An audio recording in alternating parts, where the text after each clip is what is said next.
জীবনে বারবার বিপদ আসলে তিনজন নবীর তিনটি দোয়া পড়ুন, আল্লাহ তাআলা সকল বিপদ দূর করে দিবেন। আমরা অনেক সময় কঠিন বিপদে পড়ে যাই, এজন্যই আল্লাহ তাআলা নবীরা যে দোয়াগুলো করেছিলেন বিপদে পড়ে, সেই দোয়াগুলো আল্লাহ তাআলা কোট করে দিয়েছেন। এই দোয়ার আমল যদি আমরাও করতে পারি, আল্লাহ তাআলা আমাদেরকেও সকল বিপদ থেকে হেফাজত করবেন।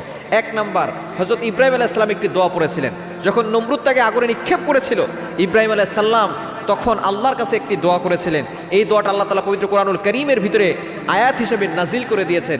পবিত্র কোরআনুল কারীমের সূরা আল ইমরানের 173 নম্বর আয়াত হচ্ছে এটি। 4 নম্বর পারার 11 নম্বর পৃষ্ঠার 15 নম্বর লাইন, সূরা আল ইমরানের 173 নম্বর আয়াত। হাসবুনাল্লাহু ওয়া নি'মাল ওয়াকিল, হাসবুনাল্লাহু ওয়া নি'মাল ওয়াকিল, হাসবুনাল্লাহু ওয়া নি'মাল ওয়াকিল। এই দোয়াটা আপনি পড়বেন। এর অর্থ হচ্ছে আমার আল্লাহ আমার জন্য যথেষ্ট। ইব্রাহিম আলাইহিস সালাম এই কঠিন বিপদে পড়েছিলেন যে যত বড়ই আগুন হোক না কেন, আমার রব আমার জন্য যথেষ্ট। আল্লাহ তাআলা ইব্রাহিম আলাইহিস সালামকে এই আগুন থেকে হেফাজত করেছিলেন। আল্লাহ